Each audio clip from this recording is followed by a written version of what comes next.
The hollow corridor smelled like a trap. That was the thing about nebula clouds, they swallowed sound, light, and sensor pings with equal hunger. Admiral Suvin knew this. He had chosen this place for exactly that reason. 9 warships of the Kreth fleet sat inside the dense gas, cloaked, silent, waiting. Their engines were cold. Their weapons were hot. Every crew member had been told to breathe quietly, as if the human ship could hear them through open space. Suvin stood at the center of his bridge and felt something close to joy. He was not a cruel male by his species' measure. He did not enjoy killing. What he enjoyed was precision, the satisfaction of a plan that closed around its target like a hand closing around a stone. And this plan was very precise. The UES Iron Gate was a mid-class human cruiser, returning alone from a resupply run in the outer systems. No escort, no support fleet within 4 light towers. 1 ship, 1 crew, carrying cargo and walking into a corridor with 9 guns pointed at the exit. The political message would be clean. The Kreth do not accept human expansion into the corridor trade routes. 1 ship lost, 1 message sent. Simple. His aide, Tyrth, stood 2 steps behind him. Tyrth was younger, quieter, and had a habit Suvin found mildly irritating. He read everything. Right now, while the fleet waited in silence, Tyrth was reading something on his personal datapad. His long fingers moved slowly across the screen, and his face, normally flat and unreadable, had developed a small crease between his eyes. Suvin did not ask what he was reading. He did not need the distraction. The sensor alert came soft and low, a ship dropping from faster-than-light travel. The signature matched the Iron Gate perfectly. The human vessel's energy bloom was distinctive, almost loud compared to Kreth drives. Suvin watched his display and felt the plan click into place like a lock. "Hold," he said quietly. "Wait for full stop." The Iron Gate slid out of the transit corridor and into real space. It was smaller than Suvin's flagship, compact, rectangular, built with function over beauty the way most human ships were. Scratched hull plating, patched sections near the aft. A ship that had been to difficult places and returned not gracefully but stubbornly. It floated in the mouth of the hollow corridor, and its running lights blinked slow and steady. It had no idea. Suvin let 3 seconds pass, then he gave the order. 9 ships decloaked at once. The effect was exactly what he had designed it to be. Suddenly, in every direction around the Iron Gate, space folded open, and warships appeared above, below, to both sides, behind. The Kreth fleet filled the corridor exit like a wall built specifically around 1 target. Every weapon system went live. 9 targeting locks landed on the human ship simultaneously. Suvin opened a channel. He was going to give them the standard demand. Surrender your vessel, cut your engines, prepare for boarding. The words were already formed in his throat. He never said them. Because the Iron Gate did something he had not included in his plan. It stopped, not the slow drift of a surprised ship losing its nerve, not the panicked engine cut of a crew that had just realized it was surrounded. It stopped the way something stops when it has made a decision, engines to 0, full halt, precise and immediate. The human ship sat inside the ring of 9 Kreth warships and went completely still. On Suvin's bridge, nobody spoke. Tyrth looked up from his datapad. Inside the Iron Gate, the air had changed. It was not panic. Panic had a sound, a feeling, a particular quality that moved through a crew like smoke. What moved through this crew was different. It was the specific silence of people who had already chosen what they were going to do and were simply waiting for the right second. Captain Dara Holt sat in her chair and looked at her sensor screen without blinking. The display showed 9 contacts, all active, all locked on her ship. She read the data the way someone reads a clock, without urgency, just absorbing information. She had seen worse. Not much worse, but worse.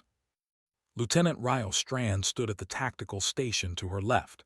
He was 26 years old and had been in 2 engagements before this one. His hands were on his console, and he was already running calculations that nobody had asked him to run yet. He could feel the angles, the distances, the windows. His mind moved fast and quiet in moments like this, the way it always did. Gunner Petra Voss sat in the weapons bay one deck below. She had heard the sensor alert and already had her targeting systems on warm cycle. She did not need an order to prepare. She had been prepared since the first alarm. Chief Engineer Bram Osai was in the engine room. He had looked at the power readings when the 9 ships appeared and had immediately begun rerouting secondary systems to shield support without being told. His hands moved on instinct while his eyes moved on data. Corporal Dale Finch was in the Marine Bay with his squad. They had felt the ship stop and put on their gear. Holt turned to Petra Voss through the ship's internal channel. "Count them," she said. Voss's voice came back flat and steady. 9. Holt nodded once. "Good," she said. "We have enough targets." She opened the weapons channel. Back on the Kreth flagship, Suvin finally found his words and opened the surrender demand. The Iron Gate fired first. The first shot from the Iron Gate did not ask for permission. It came out of the human ship like something that had been waiting for exactly this moment. A full broadside discharge from the port weapons array, 3 rounds in under 2 seconds, aimed not at one target but split across 2 Kreth warships simultaneously. The targeting solution was so fast that Suvin's sensor operator did not even register the lock before impact. One round clipped the engine housing of the ship, flanking the Iron Gate on the left. The second punched through the forward shield emitter of the ship above. The third missed, but it was calculated to miss, angled to pass between 2 Kreth ships and force both of them to break position or risk the debris field. 2 of them broke position. Suvin stood on his bridge with his mouth still open from the surrender demand. He had never finished. Tiggerth said, very quietly, "They calculated our formation gaps before they fired." Suvin did not respond. He was already giving orders of return fire, close the formation, bring the flanking ships in tighter. His fleet moved with discipline. 9 warships responding to a single human cruiser was supposed to be simple. It should have been over in 2 exchanges. He told himself this while his sensor display showed the Iron Gate already rotating on its axis, presenting its starboard broadside to a different cluster of ships. It fired again. The rounds hit a 3rd Kreth ship across its shield array, overloading 2 of the 3 emitters and cracking the outer hull plating along the port bow. Not destroyed, not even crippled, but it pulled that ship's weapons offline for 40 seconds while emergency systems rerouted. 40 seconds is a very long time in a battle. The Kreth fleet returned fire and did not miss. The Iron Gate took 3 direct hits in under 6 seconds. The ship shook like something struck by a giant hand. On the bridge, a ceiling panel broke loose and crashed to the floor. One of the secondary display screens went dark. The lighting flickered twice and then steadied. Ryo grabbed his console to stay upright and did not stop working. Holt did not flinch. She had braced against her armrests the moment the first shot left her own weapons array because she had known what was coming back. Down in the engine room, Bram Osai felt the hits like a physical thing in his chest. He was already moving before the second impact, pulling a panel from the wall, rerouting power from the secondary maneuvering thrusters into the forward shield emitters, buying 3% more coverage at the cost of some turning speed. 3% was not much. 3% was also not nothing. He called up to the bridge. "Forward shields at 62. I can push it to 67 if you let me borrow from the cargo bay life support." "The cargo bay is empty," Holt said. "Then we're borrowing from nothing and it costs us nothing," Bram said, and did it without waiting for confirmation. Ryo was building a picture. Every second of this engagement gave him more data, ship positions, firing intervals, the small hesitations in the Kreth formation when they repositioned. He noticed something. The 6 ships outside the direct engagement zone were holding position. They were not closing in. They were waiting for the three closest ships to finish the job before committing their own guns. It was good tactical thinking.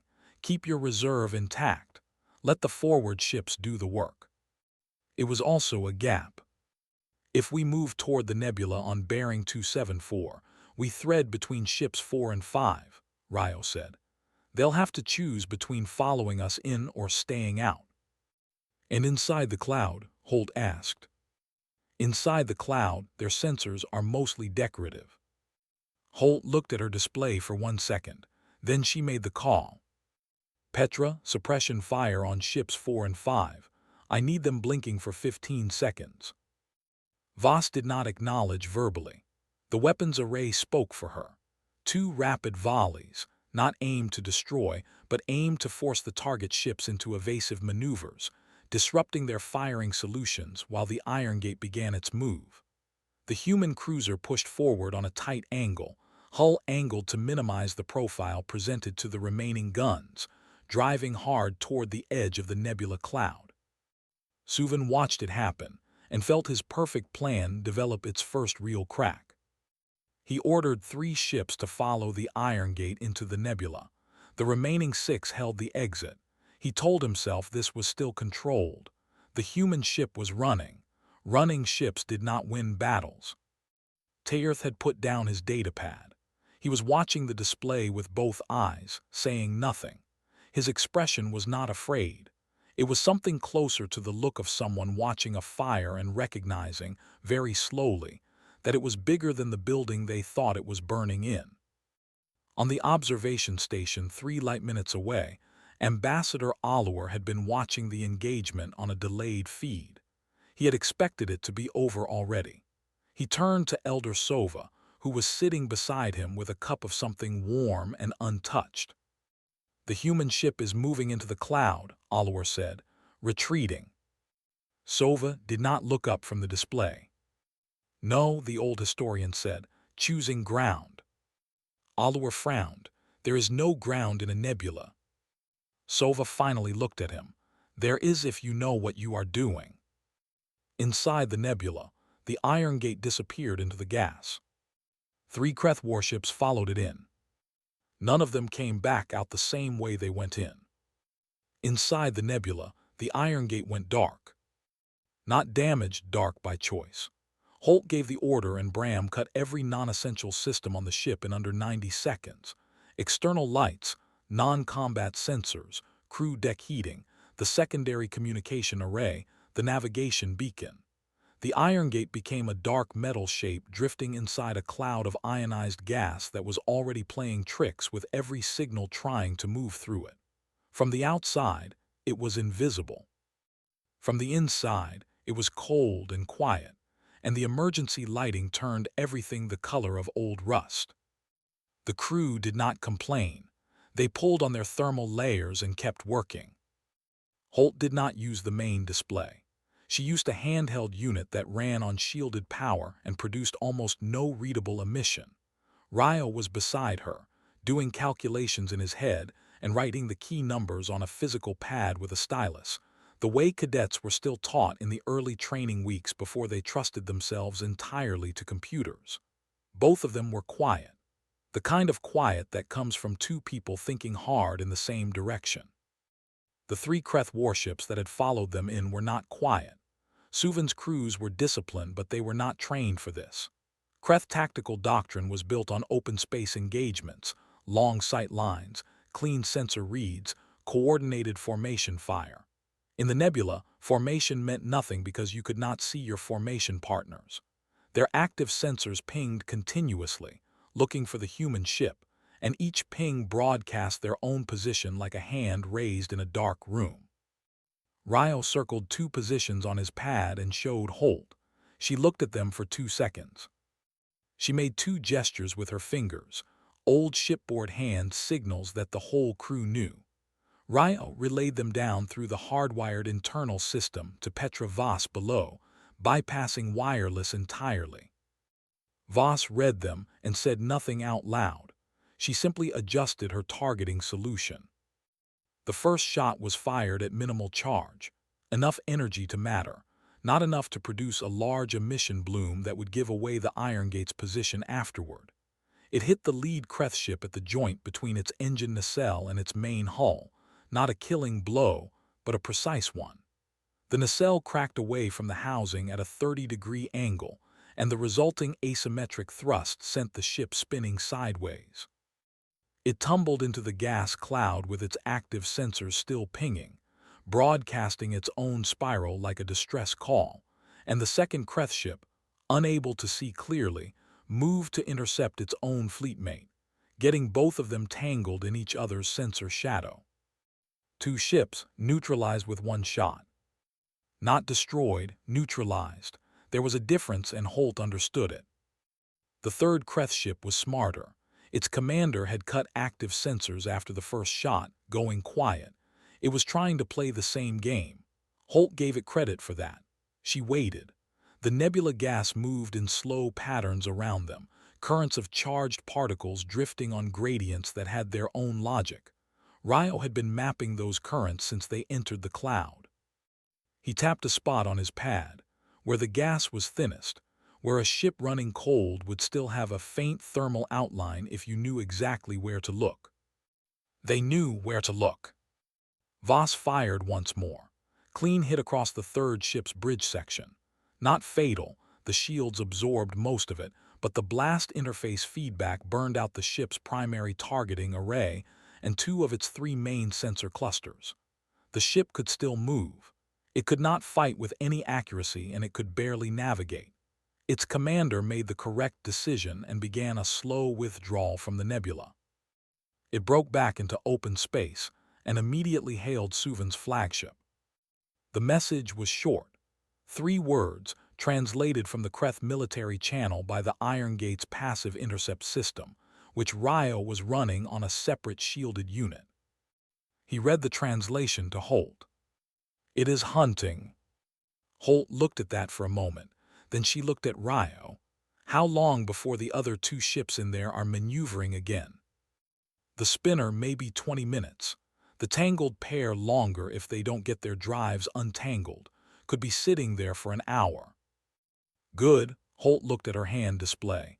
Outside the nebula, 6 Kreth ships were holding position, waiting. Suvan would be recalculating now. He had sent 3 ships in and gotten one back in pieces. He had expected a hunt. He had expected to be the hunter. "Tell Petra to start warming the long guns. We are going back out."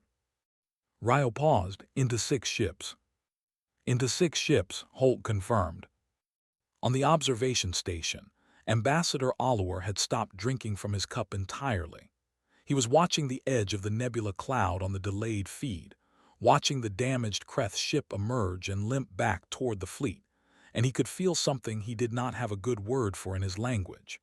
In trade tongue, he could only describe it as the specific anxiety of watching someone walk toward a fire they chose. He looked at Elder Sova. "Why would it go back out?" Oliver asked. "It has safety in the cloud." Sova folded his hands. He had lived a very long life and had read a very great deal of history, human history in particular, more than most in the Union ever bothered to.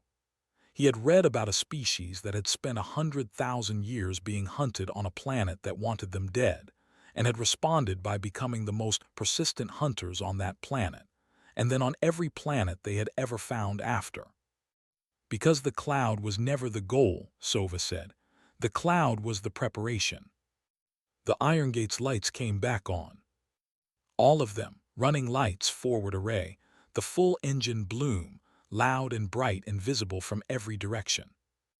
It came out of the nebula at full thrust, aimed directly at the 6 Kreth ships still waiting in formation, and it did not slow down. There is a concept in Kreth military theory called the collapse point, the moment in a battle when one side understands, not with words but with instinct, that it is no longer winning. Suvan had lectured on this concept at the Kreth Officer Academy 7 years ago. He had described it as a psychological event, a shift in certainty that ripples through a crew before any formal assessment is made. He felt it now, standing on his own bridge, watching a single human cruiser, accelerate towards 6 of his warships like something that had stopped caring about the math. It was not the ship that caused the feeling, it was the lights. The Iron Gate had come out of the nebula with every light on. It was not a tactical choice. The lights made no difference to weapon systems or shielding. It was something else. It was the specific act of a thing that wanted to be seen, that was done with shadows, that was coming at you in plain view because it did not need the darkness anymore. Suvin had studied human psychology in passing, the way most Kreth officers did a brief overview, a footnote in tactical courses. He had not studied it carefully enough. Tyurth said nothing. Suvin gave the order to focus fire, bring all 6 ships' weapons onto the Iron Gate simultaneously, overwhelm its shields before it could close the distance.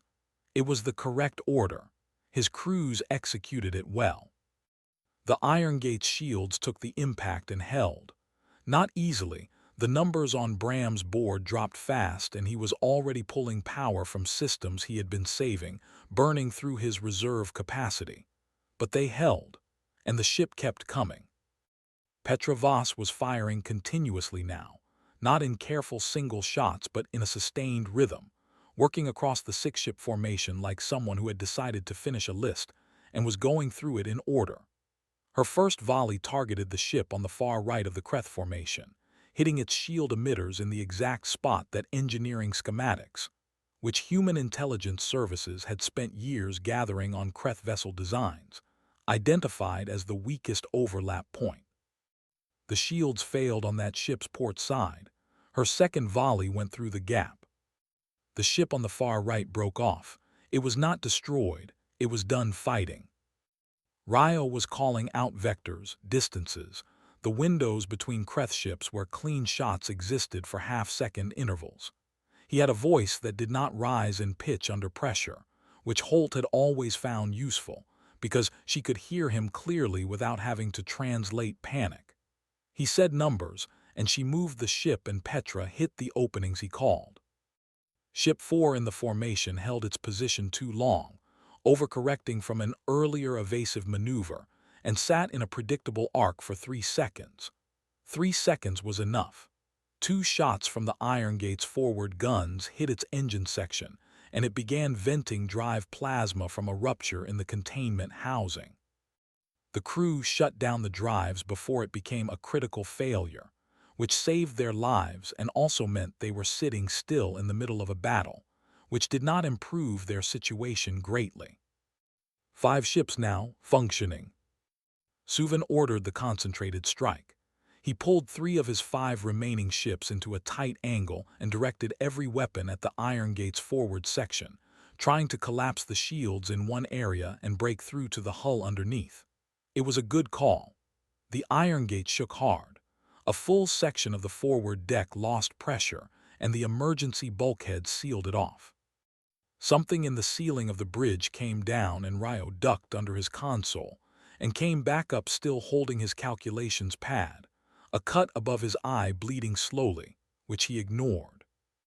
Bram took a conduit panel to the shoulder when the power overload blew the housing off the wall beside him. He felt the crack of it and kept moving. His arm worked. His board worked. He rerouted and rerouted again and kept the shields from collapsing by making sacrifices he would explain to the repair crews later. Holt watched her formation display and saw the 3-ship cluster that had just hit her. She saw what it had cost them. They had pulled from the flanks to concentrate. The flanks were thinner now. She did not aim for the 3 ships that had just fired. She aimed for the gap they had left. She ordered a ramming, bearing directly at Suvin's flagship. Not a real ramming, not at this distance, not yet. But the heading was undeniable on sensors. The Iron Gate turned its nose toward the Kreth flagship and pushed power to the main drives, and the math said clearly that if neither ship changed course, they would meet in 40 seconds. Suvin moved. He had to move. A flagship does not absorb a ramming from even a mid-class cruiser without catastrophic loss, and Suvin was not willing to die for a political statement. He ordered his ship hard to starboard, which broke the 3-ship cluster apart. Ryo saw it happen before it finished happening. He called the shot. Petra had it ready. 2 rounds through the gap where the cluster had been, hitting the 4th ship on its unshielded underbelly as it turned to follow the flagship's course change. That ship went dark.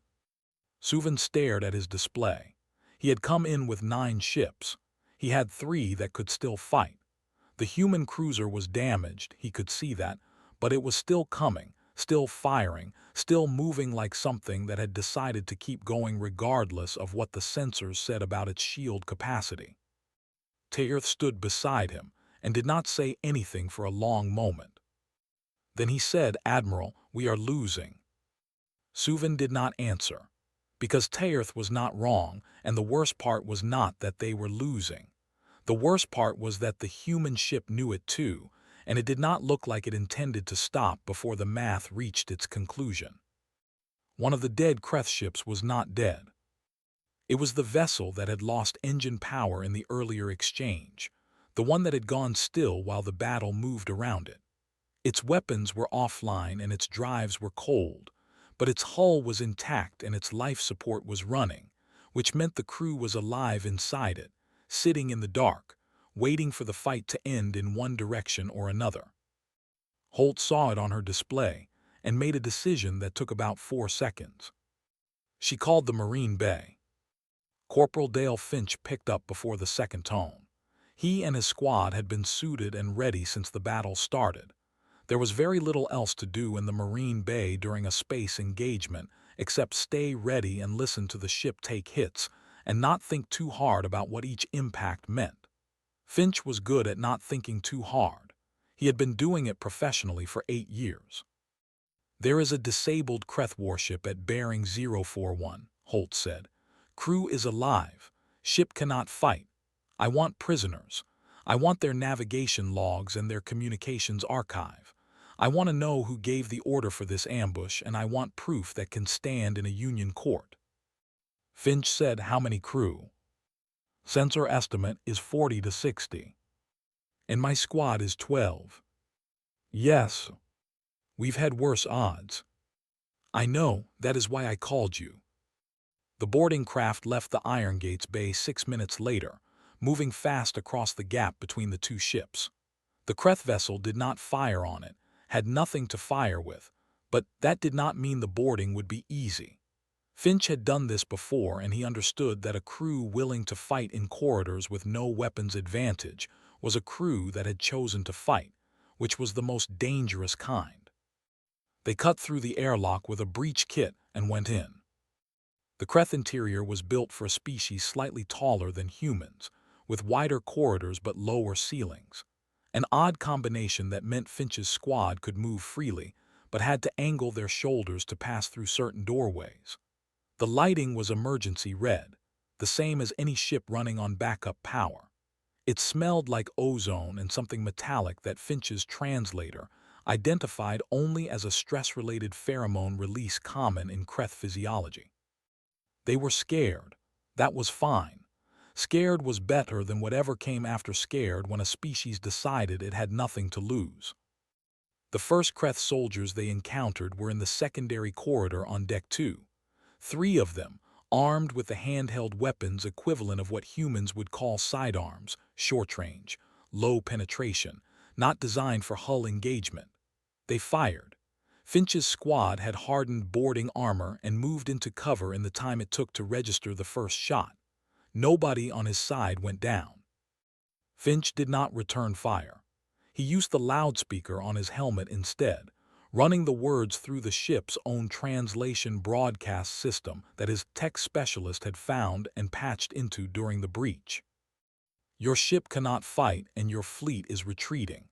Put the weapons down and nobody in this corridor gets hurt." That is not a tactical statement. It is an accurate description of what happens next depending on your choice. One of the 3 Kreth soldiers lowered their weapon after 11 seconds. The second followed 8 seconds after that. The third held for another 20 seconds, which was a long time to stand in a corridor with a squad of armed humans staring at you, and then lowered it. Finch moved his squad through the ship deck by deck. The process took 40 minutes. 3 more small engagements, none of them serious. One of his people took a glancing hit to the forearm that the armor stopped completely. One Kreth crew member was injured when he tripped in the dark and fell. Finch's medic saw to him with the same speed as she would have seen to one of the squad, which caused a visible reaction in the 2 Kreth soldiers standing nearby. They watched the human medic work on their crewmate with an expression Finch's translator could not categorize. It tried several words and settled on uncertain. The bridge was the last compartment. 4 Kreth officers sat there, including the ship's commander, a senior officer who had managed to save his crew by shutting down the engines before the drive rupture became a catastrophe. He had a rank insignia Finch did not recognize, which meant he was senior enough that Finch treated him accordingly. Finch did not shout. He did not make demands with aggression in his voice. He stood in the doorway of the Kreth bridge and said, "Your crew is safe and your ship is taken. The fighting is over. I need your navigation logs and your command communications archive. Give me those 2 things and I will guarantee in writing that your crew is processed under Galactic Union prisoner conventions. Refuse, and this gets complicated for both of us." The Kreth commander looked at him for a long moment.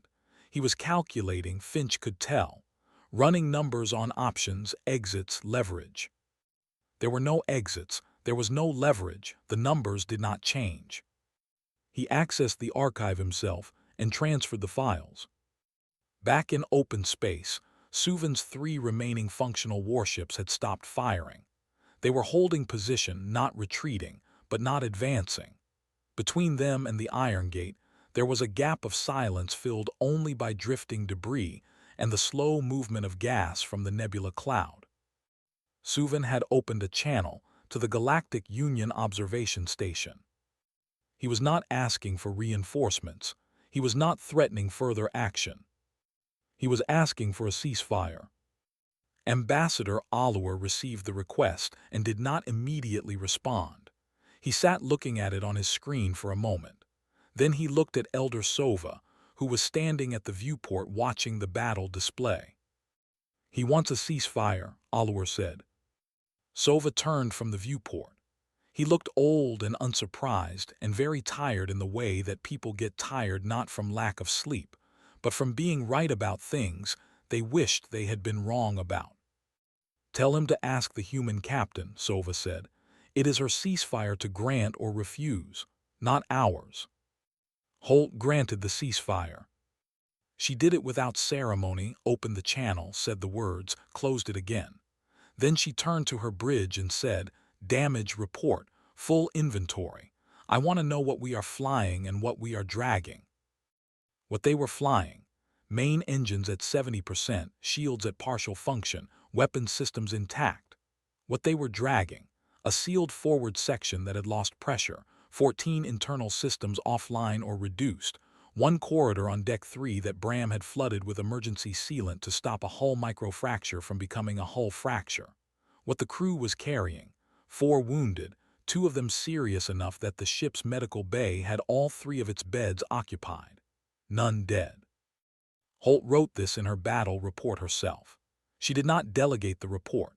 She used plain language. She listed the contacts, the engagement timeline, the tactics used, the outcome. She wrote the casualty numbers the same way she wrote everything else, without decoration, without the inflated phrasing that sometimes crept into official reports when officers wanted to make ordinary bravery sound exceptional. The bravery had been ordinary. Her crew had done their jobs under pressure. She put that in the report exactly that way. Bram appeared on the bridge 2 hours after the ceasefire with his left arm in a temporary brace and grease from 3 different engine compartments on his face and hands. He told Holt what he could fix by the time they reached the nearest repair station, what he could almost fix, and what he was choosing to leave alone because touching it would probably make it worse. She listened to all of it and approved his plan. He went back down to the engines. Ryo sat at his station with a bandage over the cut above his eye and finished his full engagement analysis. It was thorough and precise and covered 6 pages of data. He submitted it to Holt's system, and then put his head down on his folded arms for 4 minutes, which was not quite sleep, but was close enough that, when he sat back up, he was functional again. In the Marine Bay, Finch's squad was cleaning gear and not talking much. That was normal for after. The talking came later, when the specific silence of a finished fight wore off and people remembered they had things to say. For now they moved through the cleaning routine the way the crew moved through everything, with the practiced, quiet efficiency of people who had trained for difficult things, and then done the difficult things, and were now simply continuing.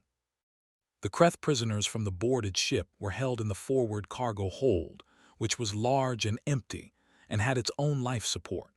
They were given water and food appropriate to their biology, sourced from the Iron Gate's small alien provisions locker that regulations required every ship to carry.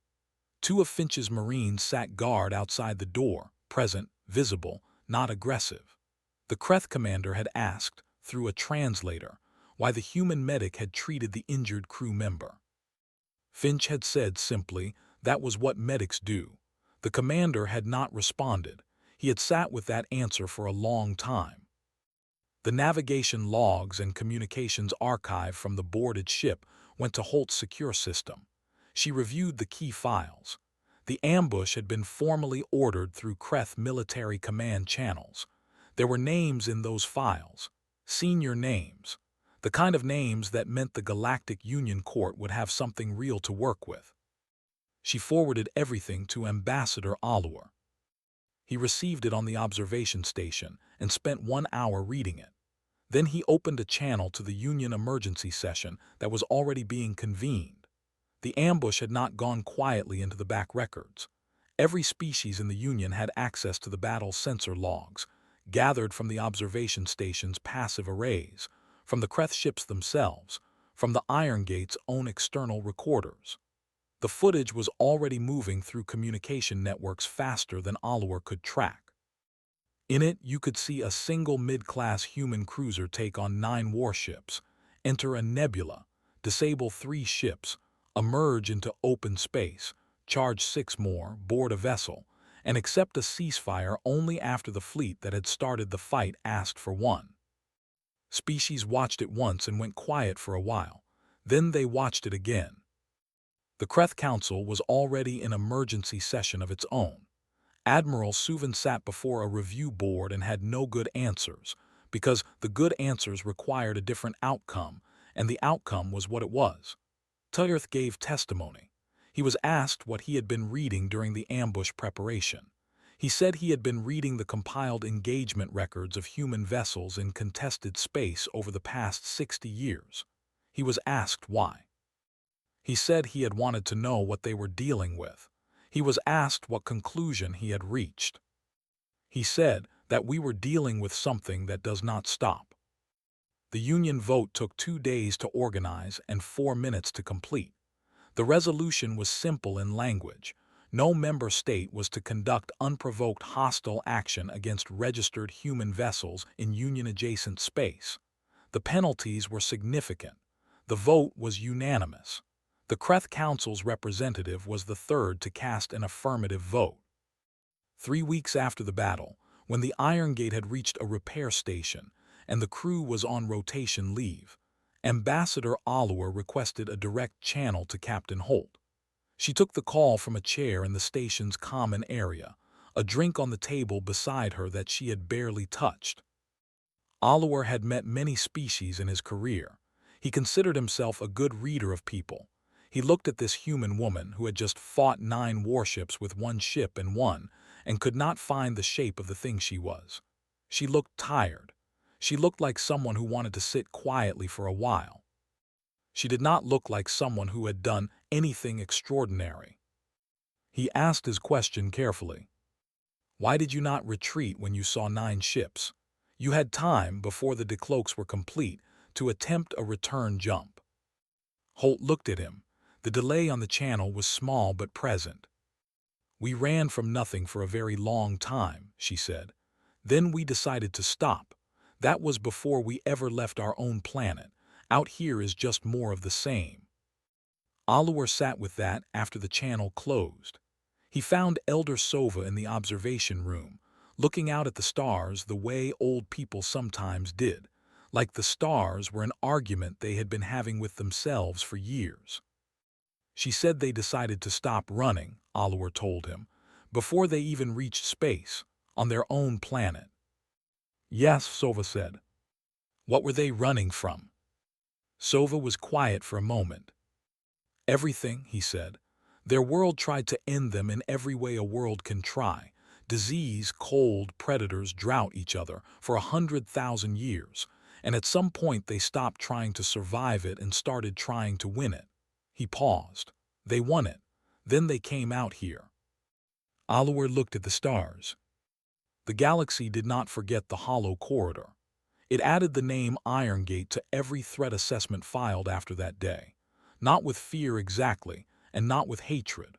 With the specific and careful respect that living things develop for forces they do not fully understand and have no interest in testing again.